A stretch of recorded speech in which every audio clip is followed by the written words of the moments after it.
Hello, good morning students. आज का हमारा टॉपिक है कैश फ्लो स्टेटमेंट के full flash question.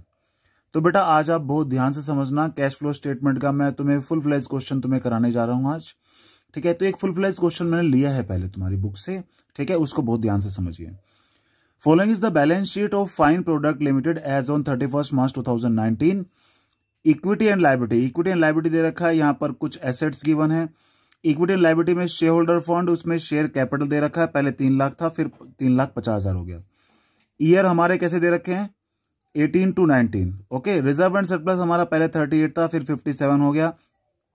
Acid trade payable दे रखा है, अदर करंट लायबिलिटी दे रखा है, शॉर्ट टर्म प्रोविजन दे रखा है। नॉन करंट एसेट में, फिक्स एसेट में tangible asset, intangible asset. Intangible asset में हमें सबको पता है कॉपीराइट्स, पेटेंट्स, गुडविल, यही सब आते हैं। इसने दे भी रखा है, गुडविल है।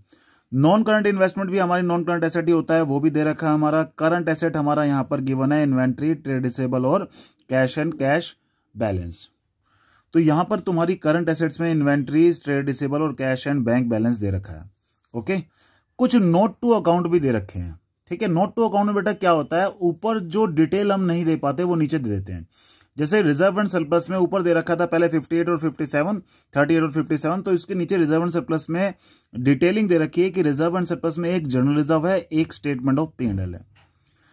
शॉर्ट टर्म प्रोविजन ऊपर हमारा दे रखा था। शॉर्ट टर्म प्रोविजन में क्या है, यहां पर डिटेल नहीं दे रखी थी, उसने नीचे दे रखी है। शॉर्ट टर्म प्रोविजन में प्रोविजन फॉर टैक्स है।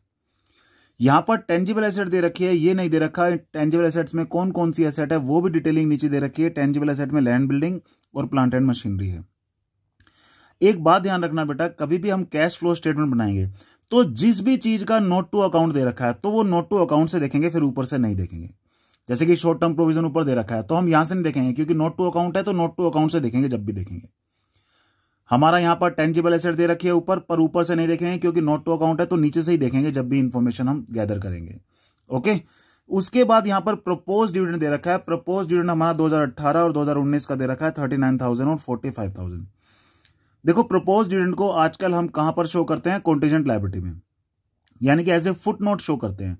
जब भी हम प्रपोज डिविडेंड की ट्रीटमेंट हमें करनी है, प्रपोज डिविडेंड की बेटा एक ही ट्रीटमेंट है कि जो प्रीवियस ईयर का अमाउंट है वो ऑपरेटिंग एक्टिविटी में प्लस होगा और फाइनेंसिंग में माइनस होगा। मैं फिर से बता दूं, प्रपोज डिविडेंड चाहे आपको 2 साल का दे रखा हो, आपको क्या करना है, जो प्रीवियस ईयर का अमाउंट है वो ऑपरेटिंग एक्टिविटी में प्लस भी होगा और फाइनेंसिंग एक्टिविटी में माइनस भी होगा। ठीक है, ऐसा क्यों है, क्योंकि जो प्रीवियस ईयर का जो प्रपोज डिविडेंड था वो हमने इस साल में प्रपोज भी किया और इस साल में ही हमने उसको डिक्लेयर भी किया, यानी कि उसको पे भी किया। डिक्लेयर भी इसी साल किया है क्योंकि एनुअल जनरल मीटिंग में उसको प्रपोज करके पास किया जाता है, उसके बाद विद इन 1 मंथ उसको 30 डेज उसको पे भी किया जाता है। तो ये जो पिछले साल का डिविडेंड था वो इस साल हमने प्रपोज किया और इसी साल में हमने पे भी किया, तो इस साल में उसकी ट्रीटमेंट होगी, यानी कि जो पिछले साल का था वही हमारा प्लस भी होगा और वही क्या होगा, माइनस भी होगा। ठीक है, तो अब हम करने जा रहे हैं एक फुल फ्लैश क्वेश्चन जिसमें ऑपरेटिंग एक्टिविटी भी है, इन्वेस्टिंग भी है और फाइनेंसिंग भी है। बेटा तीनों एक्टिविटी करने से पहले मैं आपको बता देना चाहता हूं कि आपको तीनों के फॉर्मेट आना बहुत जरूरी है। जैसे कि ऑपरेटिंग एक्टिविटी का जो फॉर्मेट है, अगर वो आपको नहीं आता तो आप क्वेश्चन नहीं कर पाएंगे। ये हमारा ऑपरेटिंग एक्टिविटी का फॉर्मेट है। Cash flow from operating activity, सबसे पहले क्या निकालना होता है, net profit before tax and extra ordinary item. वो कैसे निकालते हैं, जो भी हमारा नेट प्रॉफिट होता है उसमें हम क्या करते हैं बेटा, जनरल रिजर्व प्लस करते हैं, डिविडेंड पेबल प्लस करते हैं, इंटरिम डिविडेंड प्लस करते हैं, प्रोविजन फॉर टैक्स कौन सा, करंट ईयर का प्लस करते हैं, और एक्स्ट्रा ऑर्डिनरी आइटम की भी एडजस्टमेंट करते हैं। उसके बाद कहां पहुंच जाएंगे, net profit before tax and extra ordinary item. उसको यहां से निकाल के ये कैलकुलेशन हम चाहें तो बेटा यहीं भी कर सकते हैं, वो मर्जी है। ठीक है बेटा, उसके बाद ऐड आइटम्स में हमारा क्या है, डेप्रीशिएशन है, गुडविल रिटर्न ऑफ है, इंटरेस्ट ऑन ओवरड्राफ्ट है, इंटरेस्ट ऑन बोरोइंग है, रिटर्न ऑफ अंडरराइटिंग कमीशन है, loss on sales of fix asset है, increase in provision for doubtful debts है। लेस आइटम में हमारा इंटरेस्ट, रेंट या डिविडेंड रिसीव है, profit on sales of fix asset है, और अगर कोई provision for doubtful debts decrease होता है तो वो है। सबसे पहले हमें क्वेश्चन में देखना है, तुम्हें ऑपरेटिंग एक्टिविटी बेटा जब भी बनाओगे आपको सिर्फ ये देखना है कि जो आइटम फॉर्मेट में है क्या वो क्वेश्चन में दिए हैं। अगर क्वेश्चन में दिए हैं तो लिखते रहो और नहीं दिए तो छोड़ के उनको आगे बढ़ते रहो। फिर यहां पर आ जाते हैं हम करंट एसेट और करंट लायबिलिटी पे। करंट एसेट करंट लायबिलिटी तो क्वेश्चन में डेफिनेटली दिए ही होते हैं। ठीक है, तो प्लस क्या करते हैं, प्लस करते हैं अगर सीए घटती है, नीचे क्या होगा मतलब घटती है, और सीएल अगर क्या होती है, बढ़ती है। और यहां पर माइनस क्या करते हैं, सीए अगर बढ़ती है और सीएल अगर घटती है तो इसको हम क्या करते हैं बेटा, माइनस करते हैं। ठीक है, तो ये सीएसीएल का सिस्टम है। उसके बाद हमारा सबसे लास्ट में टैक्स पेड माइनस कर देंगे हम, और यहां से आ जाएगा cash from operating activity. Operating activity से कितना कैश आया वो आ जाएगा। तुम्हें क्या करना है, इस फॉर्मेट के आइटम को क्वेश्चन में ढूंढना है। अगर तुम्हें क्वेश्चन में ये आइटम दिखते हैं तो लिखते रहो, नहीं दिखते तो छोड़ के आगे बढ़ते रहो और फॉर्मेट को लास्ट तक पहुंचा दो। बस बेटा, ये तो ऑपरेटिंग एक्टिविटी में तो फॉर्मेट के सिवा कुछ भी नहीं है।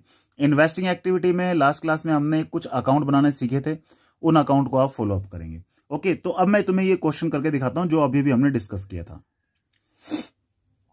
तो बेटा करते हैं जरा इस क्वेश्चन को हम। सबसे पहले हमारा क्या लिखते हैं यहां पर, पर्टिकुलर,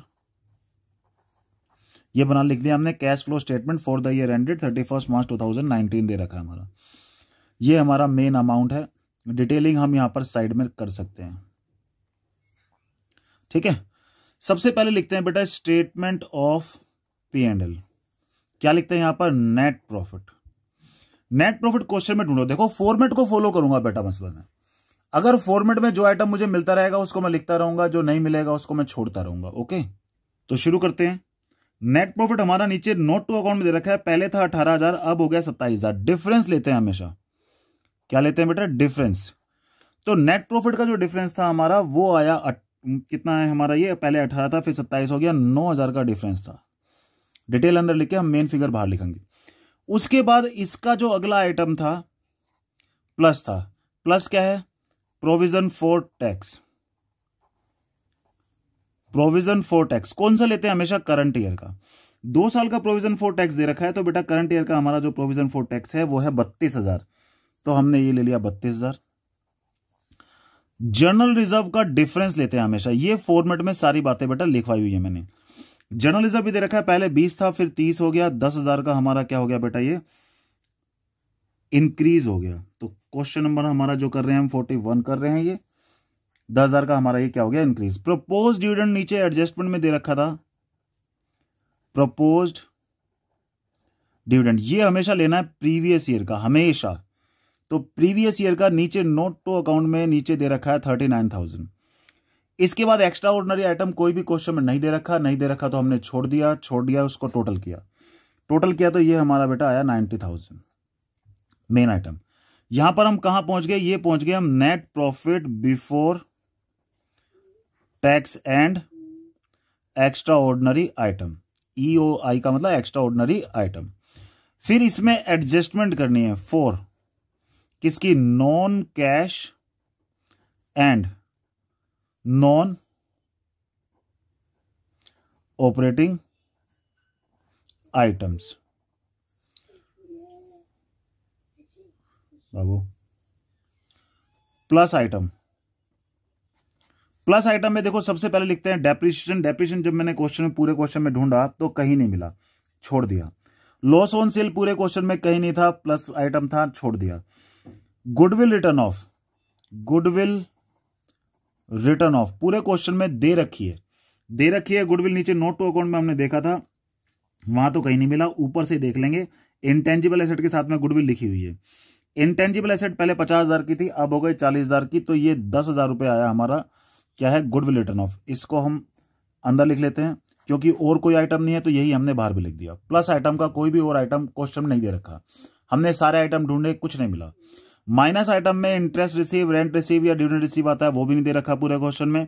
प्रॉफिट ऑन सेल वो भी नहीं दे रखा पूरे क्वेश्चन में, तो यहां पर डायरेक्ट हमने बाहर लिख लिया। और इसको जब टोटल किया तो ये आया 1 लाख। ये हमारा क्या आया, ऑपरेटिंग प्रॉफिट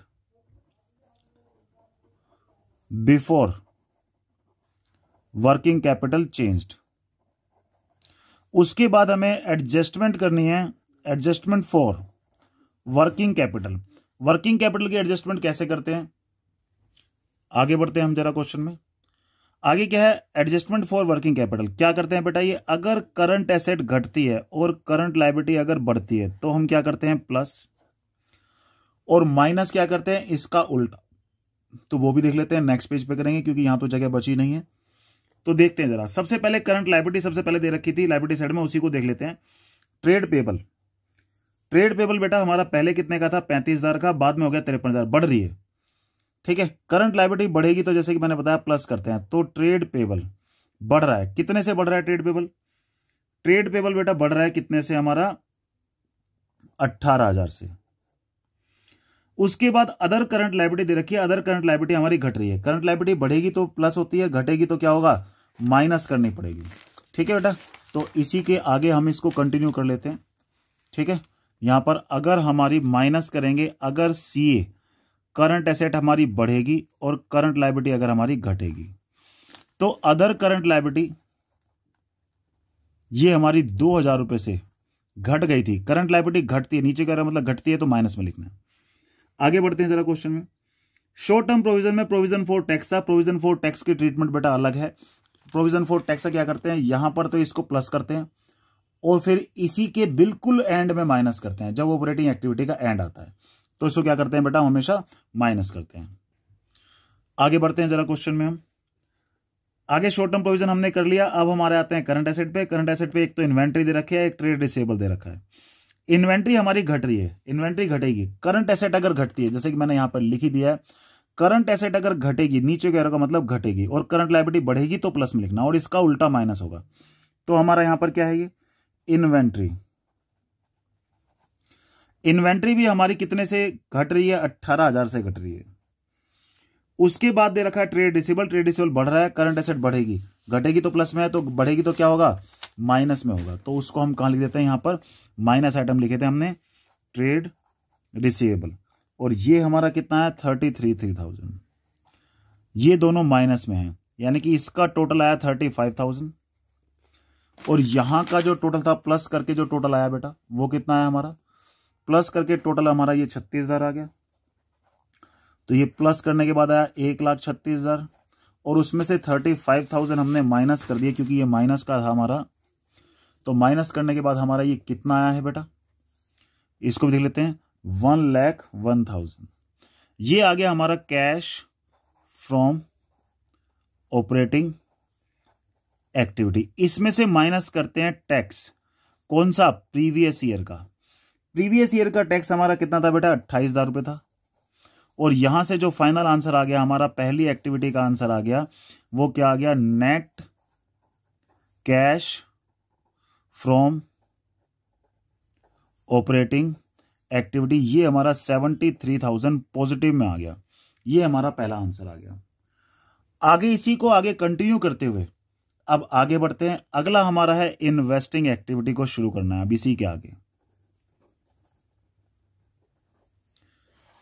इन्वेस्टिंग एक्टिविटी के लिए हमारा बेटा क्या है, आपको क्या ध्यान रखना है? देखो, इन्वेस्टिंग एक्टिविटी के लिए बेटा ये ध्यान रखना, हमेशा जब भी इन्वेस्टिंग एक्टिविटी बनाओगे सिर्फ और सिर्फ हम देखेंगे नॉन करंट एसेट को। जब भी हम इन्वेस्टिंग एक्टिविटी बनाएंगे सिर्फ और सिर्फ किसको देखते हैं? नॉन करंट एसेट को। अब यहां पर, और जब भी हम फाइनेंसिंग एक्टिविटी बनाएंगे सिर्फ और सिर्फ इक्विटी एंड लायबिलिटी को देखेंगे, और इक्विटी एंड लायबिलिटी में भी जो चीज ऑलरेडी ले चुके हैं किसी अदर एक्टिविटी में वो छोड़ देंगे। जैसे हम नॉन करंट एसेट लेंगे सिर्फ किसमें? इन्वेस्टिंग में। गुडविल तो हम ऑपरेटिंग में ले चुके थे तो इसको छोड़ दो, ये कहीं नहीं लिया अभी तक, ये कहीं नहीं लिया, तो ये दोनों आइटम कहां पर आएंगे? इन्वेस्टिंग में। फिर से बता देता हूं बेटा, जब भी आप इन्वेस्टिंग एक्टिविटी बनाओगे सिर्फ और सिर्फ नॉन करंट एसेट को देखोगे।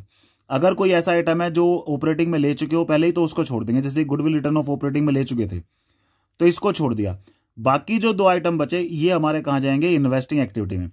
टेंजिबल एसेट मैंने क्या बताया बेटा आपको, जब भी किसी चीज का नोट टू अकाउंट दे रखा होगा वहीं से देखेंगे। टेंजिबल एसेट का नोट टू अकाउंट दे रखा है, ये रहा, तो यहां से देखेंगे। बिल्डिंग हमारी घट रही है तो क्या मानेंगे? सेल। सेल होगी तभी कम हुई। ये हमारी बढ़ रही है तो ये बढ़ेगी तो क्या मानेंगे? परचेस। तो बस ये दो आइटम आने वाले हैं कहां पर? इन्वेस्टिंग एक्टिविटी में। ठीक है, तो करते हैं इसको भी जरा। तो इन्वेस्टिंग एक्टिविटी में एक तो हमारा क्या था बेटा? बिल्डिंग है। ठीक है, तो यहां पर हमारा बिल्डिंग घट गई थी तो हम इसको सेल मानेंगे।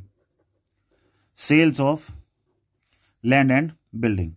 कितने की थी सेल हमारी? 53,000 का कम हो गया था। एक प्लांट एंड मशीनरी बढ़ रही थी तो परचेज मानेंगे। Purchase of plant and machinery. Purchase देंगे तो क्या माइनस में लिखेंगे। फिर हमारा purchase of non current asset भी हमारी क्या होती? बढ़ रही थी। नॉन करंट एसेट कितने से बढ़ रही थी हमारी 25,000 से, तो उसको भी परचेज मानेंगे माइनस में। तो यहां से जो फाइनल आंसर आ गया वो आ गया 73,000 नेगेटिव। और ये हमारा दूसरा आंसर आ गया है cash used in investing activity. ये हमारा सेकंड आंसर आ गया यहां से। ठीक है बेटा, कैश फ्लो स्टेटमेंट के हमारे दो आंसर आ चुके हैं। एक तो आ चुका है ये वाला आंसर है हमारा, क्या है हमारा, cash flow from operating activity. एक हमारा ये आंसर आ चुका है cash used in investing activity. दो आंसर हमारे आ चुके हैं। तीसरा आंसर हमें निकालना है फाइनेंसिंग एक्टिविटी। बेटा मैं बताया था आपको, फाइनेंसिंग एक्टिविटी जब भी आप निकालोगे आप सिर्फ और सिर्फ इक्विटी एंड लायबिलिटी में देखोगे। इक्विटी एंड लायबिलिटी में भी जो चीजें आप ऑलरेडी ले चुके हो उसको छोड़ दो, जो बचा कुचा है वो यहां आएगा। ठीक है, तो क्या चीजें ऑलरेडी ले चुके हो और क्या रह गया हमारा, एक तो share capital. Equity and liability में शेयर कैपिटल दे रखा है, वो हमने कहीं नहीं लिया अभी तक, तो यहीं आएगा इशू ऑफ शेयर, क्योंकि बढ़ रहा है तो इशू मानेंगे। 50,000 आ गया। और इक्विटी एंड लायबिलिटी में रिजर्व एंड सरप्लस था, वो ऑलरेडी ले चुके हैं, छोड़ दो। ट्रेड पेबल ऑलरेडी ले चुके हैं, छोड़ दो। अदर करंट लायबिलिटी ऑलरेडी ले चुके हैं, छोड़ दो। शॉर्ट टर्म प्रोविजन भी ऑलरेडी ले चुके थे, छोड़ दो। ठीक है, तो इक्विटी एंड लायबिलिटी में और कुछ नहीं बचा। अब एक नोट टू अकाउंट में नीचे दे रखा था, सबसे नीचे हमारा प्रपोज डिविडेंड। प्रपोज डिविडेंड मैंने बताया था आपको, प्रपोज डिविडेंड की ट्रीटमेंट क्या है, प्रीवियस ईयर का ऑपरेटिंग में प्लस होता है, फाइनेंसिंग में माइनस होता है। तो डिविडेंड पेड के नाम से फाइनेंसिंग में क्या कर दें, इसको माइनस कर दें। कितना था हमारा, 39,000 था, तो यहां से जो हमारा आंसर आया 11,000 आ गया। ये 11,000 आंसर हमारा पॉजिटिव क्या आया, कैश फ्रॉम फाइनेंसिंग एक्टिविटी। एक आंसर हमारा तीसरा ये आ गया। 3 एक्टिविटी हमारी होती हैं इसमें, ऑपरेटिंग, इन्वेस्टिंग, फाइनेंसिंग, तीनों के आंसर्स हम निकाल चुके हैं। तो ये हमारा एक और आंसर आ गया, ये ग्रीन पेन से मैंने हाईलाइट कर दिया। पहला आंसर, दूसरा आंसर, तीसरा आंसर, ये 3 आंसर हमें निकालने थे। तीनों आंसर हमने कैश फ्लो स्टेटमेंट में निकाल लिए। अब आगे भी कुछ करना है बेटा, इसमें आगे क्या करना है, इसी को नीचे कंटिन्यू करते हुए मैं यहां साइड में कर रहा हूं। आपको पहले तीनों आंसर से कुछ चीजें कैलकुलेट करनी है, ठीक है, जिससे कि आपको पता चले कि जो चीज आपने बनाई है अभी तक क्या वो सही है। ठीक है, तो वो कैसे कैलकुलेट करेंगे वो भी देख लेते हैं हम। सबसे पहले क्या करें, तीनों के आंसर, तो आप क्या लिखोगे यहां पर, कैश इंक्रीज या डिक्रीज निकालोगे। ठीक है, ये निकालने के लिए आप तीनों आंसर को सोल्व करो। 73,000 पॉजिटिव था, फिर ये नेगेटिव 73,000 था, और प्लस में 11,000 है। तो हमारा नेट आंसर प्लस में 11,000 आया। प्लस का 11,000 का मतलब इंक्रीज, तो कैश इंक्रीज हो गया during the year. Cash increase during the year कितना है, 11,000 का कैश इंक्रीज हुआ है। चलो टैली कर लेते हैं। अगर 11,000 का कैश इंक्रीज हुआ है ड्यूरिंग द ईयर, तो ओपनिंग जो कैश एंड कैश इक्विवेलेंट था, opening cash and cash equivalent, वो देख लो आप यहां से। बेटा बिल्कुल आसान है क्वेश्चन को चेक करने का तरीका कि सही किया है नहीं किया अभी तक। तो देखते हैं, ओपनिंग का कैश एंड कैश इक्विवेलेंट कितना था बेटा, ओपनिंग का कैश था 17,000, साफ साफ दे रखा। ओपनिंग का कैश कितना था, 17,000। तो ओपनिंग का कैश अगर 17,000 हो और 11,000 ड्यूरिंग द ईयर इंक्रीज हो गया हो, तो क्लोजिंग का कैश कितना होना चाहिए, 28,000 होना चाहिए। ये क्या होना चाहिए, closing cash and cash equivalent होना चाहिए ये। चलो टैली कर लेते हैं, ये है या नहीं है, तो ये देख लेते हैं हम। देखो 17,000 था, ड्यूरिंग द ईयर 11,000 इंक्रीज हुआ, तो देखो आंसर क्लोजिंग का 28,000 आ रहा। तो ये ध्यान रखना बेटा, जो भी ओपनिंग कैश होगा उसमें कैश इंक्रीज या डिक्रीज एडजस्ट करते ही क्लोजिंग कैश आंसर आना चाहिए। आ गया तो ठीक, नहीं आया तो समझ लो कहीं ना कहीं गलती हो गई है। ये आपको मेन ध्यान रखना है। ओपनिंग का कैश हमारा 17,000 था, ड्यूरिंग द ईयर हमारा इंक्रीज कितना 11,000 हुआ, तो 28,000 हमारा आ गया। यानी कि जैसे ही आप कैश इंक्रीज या डिक्रीज में ओपनिंग का प्लस करेंगे तो आंसर क्लोजिंग का आना चाहिए। अगर ये हो गया तो आंसर आ गया, नहीं तो नहीं। ठीक है बेटा, एक और बेटा फुल फ्लैश क्वेश्चन करते हैं। सबसे पहले एक बैलेंस शीट दे रखी है सोलर पावर लिमिटेड की, इक्विटी एंड लायबिलिटी दे रखा है, हमारा एसेट दे रखा है, इसमें शेयर कैपिटल है, reserve and surplus, long term borrowing, trade payable और शॉर्ट टर्म प्रोविजन। फिर नॉन करंट एसेट दे रखी है हमारी, tangible asset, intangible asset. Current asset में इन्वेस्टमेंट, ट्रेड रिसीवेबल, इन्वेंट्रीज और कैश एंड कैश इक्विवेलेंट दे रखी हैं चीजें। कुछ नोट टू अकाउंट भी दे रखे हैं, जैसे कि मैंने अभी भी पिछले क्वेश्चन में बताया कि जब भी नोट टू अकाउंट दे रखा हो तो ऊपर नहीं देखना, नोट टू अकाउंट में ही देखना है फिर चीजें जो देखनी है। रिजर्व एंड सरप्लस देखो ऊपर भी दे रखा था नीचे भी दे रखा है, तो हमें नीचे देखना है। टेंजिबल एसेट ऊपर भी दे रखा था नीचे भी दे रखा था, हमें नीचे देखना है। इंटेंजिबल एसेट ऊपर भी दे रखा था नीचे दे रखा था, हमें नीचे देखना है। आते हैं आगे एडजस्टमेंट पे। एडजस्टमेंट कह रहे हैं एक मशीनरी कॉस्टिंग जिसकी 48,000 थी, जिसपे डेप्रिसिएशन लग चुका है 32,000, उसको हमने बेच दिया 12,000 का। देखो मशीनरी ऊपर भी दे रखा है, डेप्रिसिएशन ऊपर भी दे रखा है, मशीनरी नीचे भी है, डेप्रिसिएशन नीचे भी है। और मैंने बताया था जब भी इंफॉर्मेशन ऊपर और नीचे दोनों जगह हो तो उसका अकाउंट बना लो। ये हमने इन्वेस्टिंग एक्टिविटी को करते टाइम सीखा था। तो इसका बेटा हम क्या बनाएंगे, मशीनरी का, और हम किसका बनाएंगे अकाउंट, डेप्रिसिएशन का। तो चलो सबसे पहले अकाउंट ही बना लेते हैं क्योंकि वर्किंग नोट का पार्ट है, उसी के बाद हम पूरी की पूरी कैश फ्लो स्टेटमेंट को शुरू करेंगे। ओके, तो देखते हैं जरा इसको। सबसे पहले मशीनरी अकाउंट बैलेंस बीडी यहां पर लिखते हैं, सीडी यहां पर लिखते हैं। बीडी क्वेश्चन में दे रखा है नोट टू अकाउंट में हमारा, यहां पर वो चेक कर लेते हैं कितना है। बीडी है हमारा 20 लाख का, और सीडी दे रखा है हमारा 25,40,000। उसके बाद देखते हैं डेप्रिसिएशन का जो बीडी दे रखा है, बीडी है हमारा 3 लाख, और सीडी दे रखा है डेप्रिसिएशन का हमारा कितना दे रखा है, 4 लाख। साफ साफ दे रखा है डेप्रिसिएशन ऑन एसेट सोल्ड। ये क्या होता है, यहां पर क्या लिखते हैं बेटा, डेप्रिसिएशन ऑन एसेट सोल्ड, जो बेची है उसका डेप्रिसिएशन अकाउंट में यहां लिखते हैं हमेशा। ये 32,000 दे रखा है, क्वेश्चन में दे रखा है, और यही डेप्रिसिएशन यहां से आता है यहां पर बाय एक्यूमुलेटेड डेप्रिसिएशन कितना है, 32,000। एसेट हमने बेची कितने में, वो साफ दे रखा है, वो बैंक के नाम से लिखते हैं, बेची है 12,000 में। ठीक है बेटा, तो यहां पर 48,000 की हमारी एक एसेट थी। कितने की एसेट थी, 48,000 की, जिसमें से 32,000 का डेप लग गया। तो इसकी जो बुक वैल्यू बची है वो बची है 16,000 बुक वैल्यू, और बेचा हमने 12,000 में, तो 4,000 का हमारा क्या हो गया बेटा, लॉस है ना। तो वो 4,000 का लॉस यहां पे लिखेंगे, स्टेटमेंट ऑफ P&L के नाम से। ये क्या है, लॉस कितना है, ये 4,000। ठीक है, ये तो बेटा मैंने आपको सिखा रखा है। कॉस्टिंग में से डेप्रिसिएशन माइनस करो, बुक वैल्यू है, बुक वैल्यू में से सेल्स वैल्यू माइनस करो तो क्या आ जाएगा, लॉस। ये लिख दिया। यहां पर बैलेंसिंग फिगर किस नाम से लिखेंगे, स्टेटमेंट ऑफ P&L के नाम से। ये बैलेंसिंग फिगर, ये हमारी कितनी, 132। और यहां की जो बैलेंसिंग फिगर है वो किस नाम से लिखते हैं, टू बैंक के नाम से। ये परचेज आता है, और यहां पे टोटल हमारा कितना है, 25,88,000, 25,88,000, और यहां से आ गया 588। ये हमने सॉल्व कर लिया। अब हम क्वेश्चन शुरू कर सकते हैं। देखते हैं जरा अब हम आगे क्या क्या करना है। ओके, ये क्वेश्चन नंबर 43 है TS ग्रेवाल बुक का। सबसे पहले हम क्या लिख रहे हैं, स्टेटमेंट ऑफ P&L में statement of profit and loss account. ये हमारा क्या होता है, नेट प्रॉफिट। डिफरेंस लेते हैं, डिफरेंस जब देखा तो आया 2 लाख रुपए। अब इसमें प्लस करते हैं provision for tax. Provision for tax पूरे क्वेश्चन में नहीं है। प्रपोज डिविडेंड करते हैं, वो भी नहीं है। जनरल रिजर्व देखा पूरे क्वेश्चन में, वो भी नहीं मिला। और कोई भी ऐसा आइटम प्लस आइटम नहीं मिला जो यहां पर इनिशियली लेते हैं हम, इसी को बाहर लिख दिया। तो यहां पर ये हमारा क्या आंसर आता है, net profit before tax and extra ordinary item. इसके बाद हम एडजस्टमेंट करते हैं non cash and non operating item की, ये एडजस्टमेंट करते हैं। सबसे पहले आता है प्लस आइटम। प्लस आइटम में सबसे पहले लिखते हैं डेप्रिसिएशन। क्वेश्चन में है ये वाला डेप्रिसिएशन लिखते हैं हमेशा यहां पर, 1,32,000।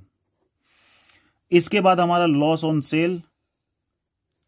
लॉस ऑन सेल भी हमारा 4,000 था, वो भी दे रखा है, वो भी लिख दिया।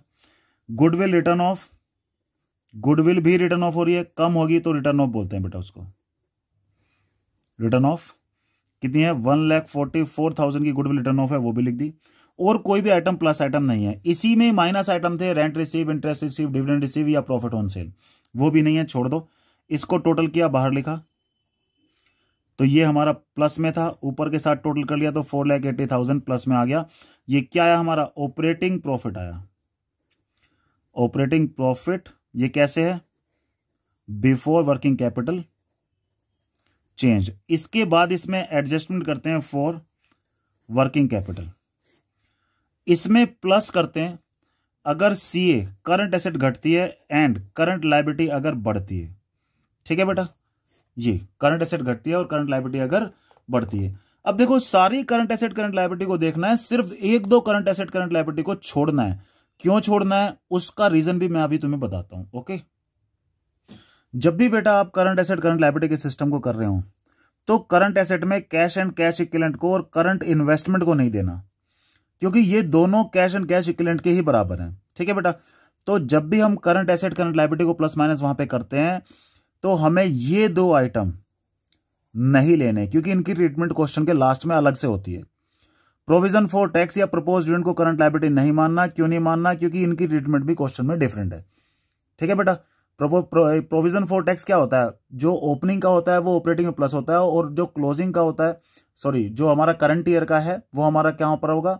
ऑपरेटिंग एक्टिविटी में प्लस होता है, और प्रीवियस ईयर का ऑपरेटिंग एक्टिविटी में ही लास्ट में माइनस होता है। ठीक है, प्रपोज डिविडेंड की ट्रीटमेंट अलग है। प्रपोज डिविडेंड सिर्फ प्रीवियस ईयर के लेते हैं। प्रीवियस ईयर का क्या होता है? ऑपरेटिंग में प्लस होता है, फाइनेंसिंग में माइनस होता है। तो ये दो आइटम ऐसे हैं करंट एसेट के और करंट लायबिलिटी के, जो तुम्हें जब ये तुम वर्किंग कैपिटल बनाओगे, ये यहां पे कर रहे होंगे, तो ये कंसीडर नहीं करने ये दो आइटम, ये खास ध्यान रखना। ठीक है, अब आगे बढ़ते हैं क्वेश्चन में। आगे बढ़ा क्वेश्चन में तो पता चला कि इन्वेंट्री हमारी प्लस की जगह घट नहीं रही, क्या हो रही है? बढ़ रही है। इन्वेंट्री अगर बढ़ेगी तो क्या करेंगे हम? घटेगी तो प्लस करते हैं, अगर बढ़ेगी तो क्या करेंगे? माइनस करेंगे। तो यहां पर माइनस भी ले लेते हैं हम जरा, यानी कि लेस आइटम है। माइनस आइटम में अगर सीए तुम्हारी बढ़ेगी और सीएल घटेगी तो क्या होता है? माइनस होता है। तो हमारी यहां पर क्या? इन्वेंट्री बढ़ रही थी, बढ़ रही, तो हमने क्या किया? इसको माइनस में लिख लिया। फिर ट्रेड पेबल हमारे कम हो रहे थे। ट्रेड पेबल एक लायबिलिटी होती है, करंट लायबिलिटी अगर कम होती है तो माइनस करते हैं, तो ये लो माइनस कर दिया। फिर देखा शॉर्ट टर्म प्रोविजन भी हमारे क्या हो रहे हैं? घट रहे हैं, तो इसको भी माइनस कर दिया।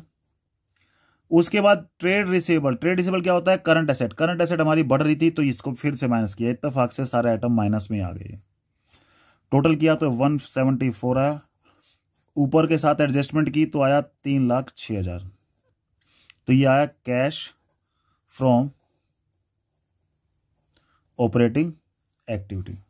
ये हमारा पहला आंसर, इसको अच्छे से हाईलाइट कर लो, ये आ गया। अब आते हैं इन्वेस्टिंग एक्टिविटी पे। जहां ऑपरेटिंग खत्म हो जाए, इन्वेस्टिंग पे शुरू हो जाओ। इन्वेस्टिंग के लिए मैं बता चुका हूं, सिर्फ और सिर्फ देखना है नॉन करंट एसेट को।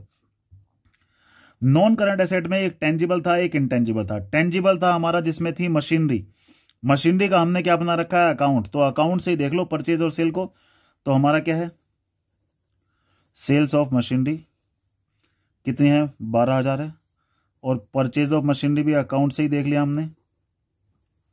परचेज ऑफ मशीनरी थी 588, और यहां से आंसर आ गया 576 नेगेटिव का। तो नेगेटिव आया, तो इसलिए cash used in investing activity लिख दिया। ये दूसरा आंसर था हमारा। तीसरा आंसर बेटा हमारा क्या है? Financing activity.